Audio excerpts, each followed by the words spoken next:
Et pour cette première séquence de ce Smart Impact spécial Paris Infra Week, on parle souveraineté, on parle de nos infrastructures, de nos modèles de financement, et puis on se projette aussi sur les investissements en matière de transition, de transformation environnementale à l'occasion de la COP 30 qui se tient au Brésil. Je vous présente tout de suite mes invités, Philippe Varin, pardon, bonjour, bienvenue. Bonjour Thomas. Heureux de vous accueillir ici dans ce cadre de Bercy. Vous êtes aujourd'hui le président de la Chambre de commerce internationale, grande carrière dans l'industrie. Je ne vais pas rappeler toutes vos missions et notamment à la tête de PSA, l'ancien Stellantis. Il y a quelques années, j'accueille Jean-Francis Duche. Bonjour et bienvenue. Bonjour Thomas. Vous êtes le directeur de la gestion en dette d'infrastructure chez Edmond de Rothschild. Quelques mots sur la Chambre de commerce internationale. Quelles sont vos missions ? Bien, là, nous sommes une organisation internationale basée à Paris, oui. Nous avons une présence dans 170 pays avec 45 millions d'entreprises qui sont rattachées à nos chambres de commerce. Et nous avons un siège aux Nations Unies et on est connu d'abord historiquement par nos standards du commerce international. Oui. Vous savez, on régule 17 trillions de dollars avec les incoterms aujourd'hui. Okay. Et puis quand ça va mal, on est connu pour la chambre d'arbitrage, la cour d'arbitrage, oui, où nous jugeons tous les ans 200 milliards de dollars de claims. D'accord ? Donc c'est ça, je dirais, l'historique. Mais alors maintenant, on a trois activités importantes. Un, c'est le climat, puisqu'on est l'Organisation mondiale des entreprises dans les COP notamment, et on sera le cas à Belém bientôt. Oui. On a également une activité très forte dans le digital. Le commerce des 17 trillions de dollars de biens oui, il n'est pas digitalisé. Donc il faut le digitaliser, c'est un énorme chantier. Et puis, c'est d'actualité, sur le multilatéralisme, eh bien, en tant qu'Organisation mondiale des entreprises, on veut mettre fin autant qu'on peut à la fragmentation du commerce mondial. Alors, on va parler de la COP, effectivement, ensemble, de cette COP 30. Peut-être un mot, Jean-Francis Duche, sur les... Alors, on est ici pour parler d'infrastructures. Si on doit chiffrer les besoins en financement, les types d'infrastructures qui sont concernés en premier chef, vous diriez quoi ? Alors chez Edmond de Rothschild, donc, on a une activité de financement d'infrastructures, tant sur le volet fonds propres que dette. Sur le volet dette, on a une taille de 7 milliards. Donc ça nous permet d'être un acteur assez influent sur le marché. Donc pour nous, les infrastructures, un peu dans le sens de ce que disait Philippe, c'est très large. Ouais. C'est-à-dire quand on a lancé notre activité de dette d'infra, bien sûr qu'il y avait la notion d'impact, qu'il soit social, environnemental, gouvernance, mais on est tout secteur. Et d'ailleurs, un point important, on va beaucoup parler de transition énergétique, j'imagine, sur Infra Week encore. Oui. Transition énergétique. Et dans cette émission. Voilà, aussi, et dans cette émission, elle est tout secteur. Oui. Donc, bien sûr, c'est naturellement l'énergie, mais avec tous les dérivés, que ce soit le stockage, que ce soit de nouvelles technologies comme l'hydrogène vert. Mais la digitalisation des infrastructures est essentielle également. On pourra en parler plus tard, la mobilité verte, tout ce qui est infrasocial avec un angle d'efficience énergétique. Et puis on parle souvent d'économie circulaire, de services publics. Il y a un grand enjeu de décarbonation de ces infrastructures. Et je pense qu'on est vraiment à une époque assez extraordinaire où les infrastructures évoluent, les technologies évoluent. Et donc on doit s'adapter aux besoins. Et dans notre cas, puisque nous sommes gestionnaires d'actifs, convaincre, amener nos investisseurs, soutenus aussi par une réglementation favorable, on y reviendra, oui, pour financer les besoins qui sont... On a des chiffres assez énormes, jusqu'à 700, 800 milliards de besoins de financement, ne serait-ce que jusqu'à 2030, qui est demain. Donc on est vraiment en face d'un beau challenge et avec un besoin de liquidité clé. Oui, avec cette COP qui se déroule dans quelques jours au Brésil, effectivement, Philippe Varin, on ne sait jamais trop quoi en attendre d'une COP, parce qu'à la fois, c'est un des rares rendez-vous où il y a encore une discussion internationale dont on peut espérer qu'elle fonctionne à peu près, et puis en même temps, on est toujours un peu déçu par les résultats et ce qui est annoncé. Comment vous l'abordez, cette COP ? Je sais qu'avec Oxera, vous avez travaillé sur une étude sur l'adaptation climatique qui peut éclairer aussi la façon dont vous appréhendez ce rendez-vous. Alors, je vais vous dire comment... La Chambre de commerce internationale aborde la COP, parce qu'effectivement, je veux dire, le temps est compté maintenant. Oui. Un mot du contexte général. Bon, contexte général, c'est que la fenêtre de tir se referme, puisque vous vous souvenez qu'à Dubaï, il y a 2 ans, il y a une évaluation a été faite, et au lieu de 1,5 à 2 degrés comme trajectoire à la fin du siècle, on disait à Dubaï, on va être probablement au-dessus de 2, entre 2 et 3. Si les engagements de contribution des États sont respectés. Or, premier point à Belém, on va avoir une consolidation mondiale normalement, parce qu'on devait faire actualiser ces contributions au premier semestre de cette année. Je suis assez pessimiste, ce qui veut dire que si on n'était pas en ligne, on serait au-dessus de 3 degrés. Donc c'est le point numéro 1, si vous voulez. Bon, le deuxième point, vous l'avez mentionné, c'est que la nature n'attend pas, les événements extrêmes se développent. Si cette étude que vous mentionnez d'Oxera, sur les 10 dernières années, il y a eu, d'après cette estimation, 2 000 milliards de dollars de dommages, 2 trillions de dollars de dommages dans le monde, et 2 milliards d'habitants sur 8 de la planète ont été touchés par ces événements. Et donc, on voit les primes d'assurance qui augmentent, etc. Et puis le troisième sujet, et peut-être particulièrement pertinent aujourd'hui, c'est que le financement pour les États en développement ou émergents est tout à fait insuffisant. Juste pour fixer une idée, sur les investissements dans l'énergie aujourd'hui, alors ces pays émergents ou en développement représentent 2 tiers de la population mondiale. Eh bien, sur ces pays, aujourd'hui, la part de l'investissement mondial n'est que de 17%, et à l'intérieur de ça, pour l'Afrique subsaharienne, que 2%, si vous voulez. Donc ça, c'est le deuxième point important, le troisième, c'est le financement n'est pas là. Oui. Donc voilà la situation. Alors maintenant, pour répondre à votre question sur nos objectifs, on en a 3. 1, on veut que les contributions soient vraiment actualisées pour qu'on sache où nous sommes, et à l'intérieur de chacune de ces contributions de pays, qu'il y ait un paragraphe, je dirais, sur le rôle de l'investissement privé dedans. C'est-à-dire comment elle s'organise. Bon, ça c'est le point numéro 1. Le point numéro 2, c'est la question du financement.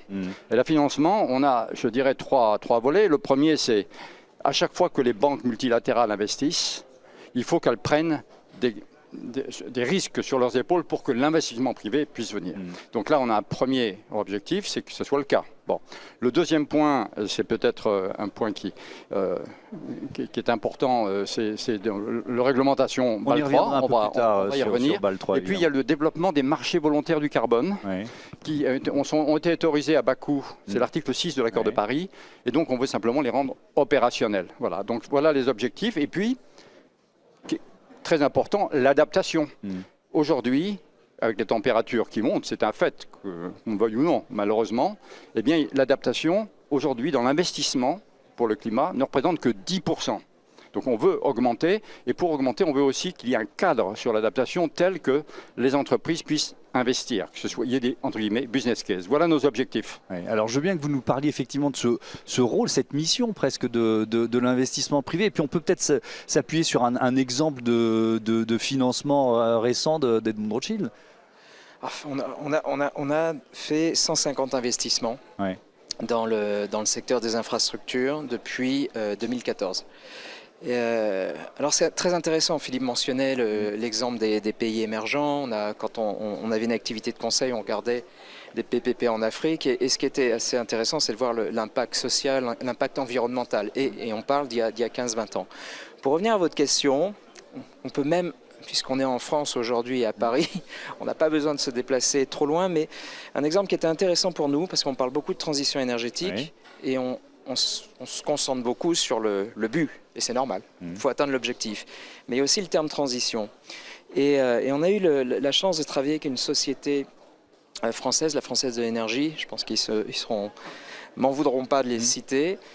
Qu'est-ce qu'ils font? Nous, en tant que gestionnaires d'actifs, on a une exclusion du charbon, évidemment. Par contre, cette société opère sur des mines de charbon fermées en France. Et qu'est-ce qu'il y a dans ces mines de charbon? Il y a du méthane qui est capturé sous haute pression. Qu'est-ce qui peut se passer? Ça peut exploser, danger pour la société. Mais surtout, si ça part dans l'atmosphère, c'est 84% plus nocif que des émissions de CO2. Donc c'est un projet de récupération. Donc voilà, c'est de la récupération, c'est du traitement, et on a 2 angles. Un, c'est fournir des services énergétiques. Mentionner 10%, nous 30-35% de nos portefeuilles, c'est des services énergétiques. Et qu'est-ce que fait cette société? Elle va capturer le méthane, elle va produire de l'énergie renouvelable, qui s'inscrit totalement d'ailleurs dans la définition de la taxonomie française. et aussi créer des réseaux de chaleur. Et ça, c'est intéressant parce que ça touche aussi au thème important de l'interconnectivité des infrastructures. Et je dirais que ce n'est pas un financement de très grosse taille. Initialement, c'était une vingtaine de millions. Maintenant, on a financé une centaine de millions. Et pour nous, c'était vraiment... Il est assez symbolique. Voilà, c'est symbolique parce que c'est de la transformation et c'est une société qui est en forte croissance grâce à ce financement qu'on a pu apporter. Parce que, comme le dit Philippe, sur certains pays, les multilatéraux, les agences de développement ont un rôle important à jouer. On peut également amener le secteur privé à prendre certains risques, les encadrer et financer en amont ce type d'actifs. Alors justement, il nous reste 3 minutes, on va terminer sur ce cadre Bâle 3, ensemble de réformes réglementaires élaborées par le comité de Bâle sur le contrôle bancaire. C'était après la crise financière de 2007-2008. Objectif principal, renforcer la solidité, la stabilité du système bancaire mondial. Avec Philippe Varin, une critique, je ne sais pas si vous la partagez ou si au contraire vous dites qu'elle est exagérée, ils disent que Bâle 3 pénalise, je mets des guillemets, l'investissement d'infrastructures privées. Qu'est-ce que vous en dites? Écoutez, c'est compliqué Bâle 3, donc je vais prendre un exemple. Oui, soyons concrets. On prend une ferme solaire au Ghana, investissement de 100 millions de dollars. Alors, les banques vont appliquer Bâle 3 avec une approche pour mesurer, c'est-à-dire la pondération par le risque, la pondération des risques pour l'actif concerné. Bon. Cette pondération pour un actif de 100 au Ghana, elle vaut 400, d'accord? Alors que si vous faites cet investissement en UK ou en Suisse, c'est 20, d'accord? Donc, il y a un écart colossal. Donc, nous ne souhaitons pas remettre en cause Bâle 3, qui est une régulation qui est là pour protéger du risque, vous le savez. Donc, mais il ne faudrait pas que Bâle 3, pour vouloir protéger d'un risque financier, conduise à un désastre collectif. Il faut le faire évoluer. Donc, il y a trois éléments à avoir en tête. Un, à chaque fois que les banques multilatérales, les assurances politiques donnent des garanties, souvent elles sont conditionnelles ou partielles. Et en fait, le règlement Bâle 3 évacue toute garantie qui a un élément de conditionnalité, et ça doit être repris. Donc ça, c'est un premier sujet. Le deuxième sujet, c'est le traitement ce qu'on appelle un project finance, c'est-à-dire un projet qui est financé. Aujourd'hui, les banques considèrent qu'un projet financé avec des garanties appropriées, c'est traité comme un financement d'entreprise.